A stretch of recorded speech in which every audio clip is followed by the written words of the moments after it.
Hello everyone, मैं शुभम स्वागत करता हूं आप सभी का मेरे इस यूट्यूब चैनल अकाउंटिंग कॉन्सेप्ट पर।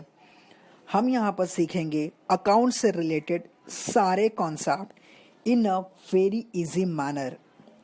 मेरी यह वीडियो बिगिनर्स के लिए भी बहुत ज़्यादा यूज़फुल होगी क्योंकि हम यहां अकाउंट्स के सारे कॉन्सेप्ट बहुत ही आसान और सरल भाषा में सीखेंगे।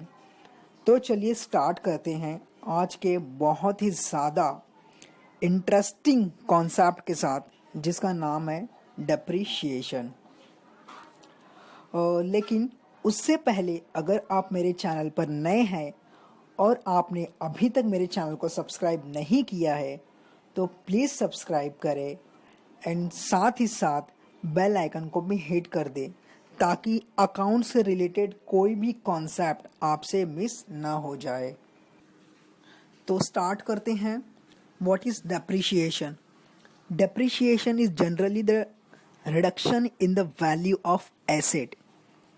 Reduction in the value of asset, इसका मतलब है कि किसी भी एसेट की वैल्यू का कम होना।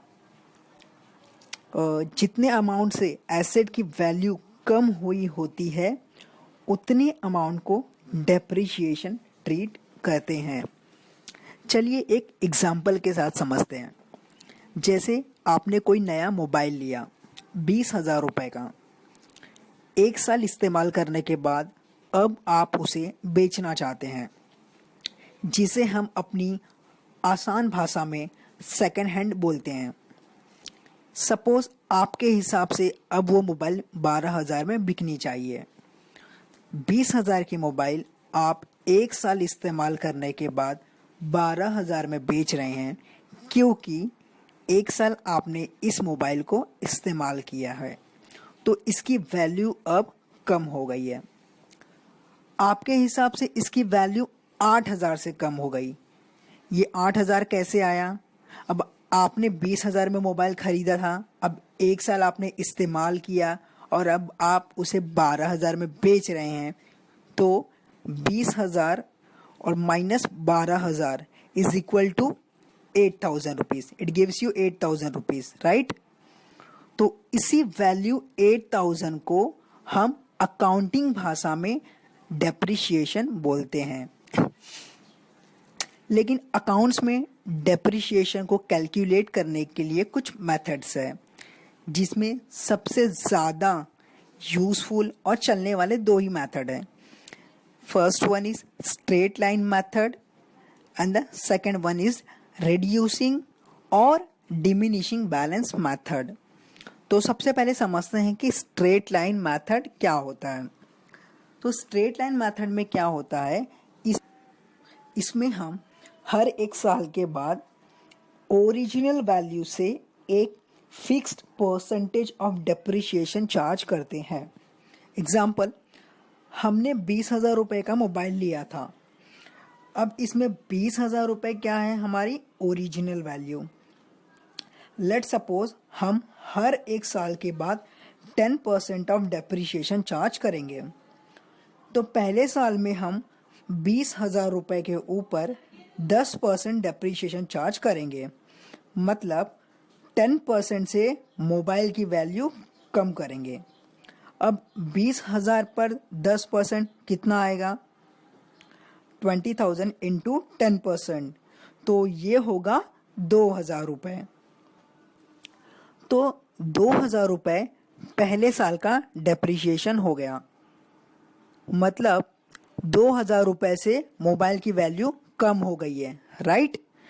तो अब हमारे मोबाइल की वैल्यू कितनी बची है? 20,000 माइनस 2,000 इज इक्वल टू 18,000।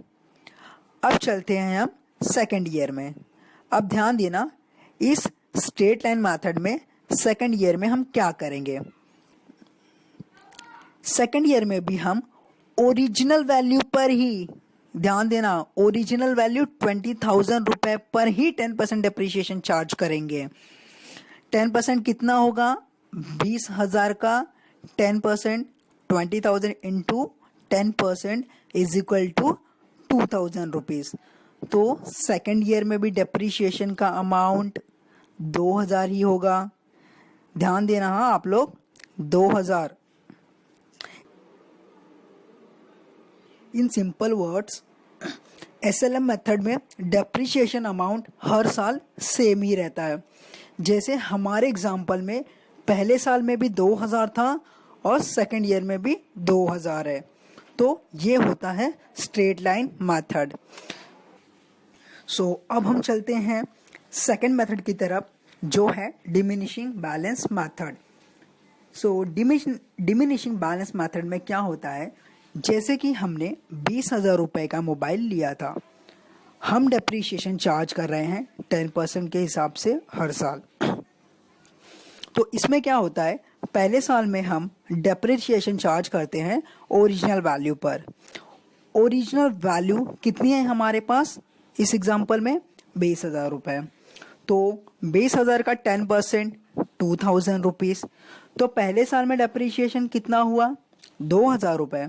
तो अब 20,000 माइनस 2,000 इज इक्वल टू 18,000।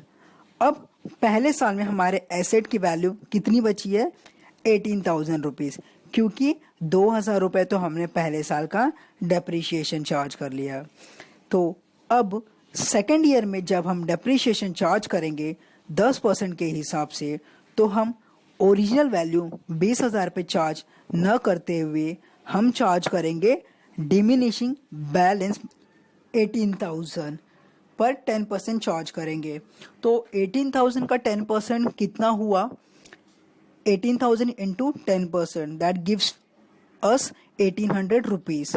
तो सेकेंड ईयर में डेप्रीशिएशन अमाउंट कितना हुआ, 1,800 रुपये। तो अब एसेट की वैल्यू कितनी बची, 18,000 माइनस 1,800 रुपये इज इक्वल टू 16,200। तो तीसरे साल में डेप्रीशिएशन 10% रेट के हिसाब से अब 16,200 पर चार्ज करेंगे, तो वो होगा 1,620 रुपये। 1,620 कैसे आए, 16,200 इंटू 10%, तो हमें मिलता है 1,620 रुपये। तो आपने देखा कि डिमिनिशिंग बैलेंस मेथड में डेप्रीशिएशन का अमाउंट हर साल अलग अलग होते रहता है, बट जबकि स्ट्रेट लाइन मेथड में हर साल डेप्रीशिएशन का अमाउंट सेम रहता है। आई होप आप लोगों को ये वीडियो बहुत अच्छी लगी हो। सो प्लीज़ लाइक करें और अपने दोस्तों के साथ शेयर करें, और प्लीज़ मुझे कमेंट करके ज़रूर बताएं कि आपको नेक्स्ट वीडियो कौन से कॉन्सेप्ट पे चाहिए। Thank you so much.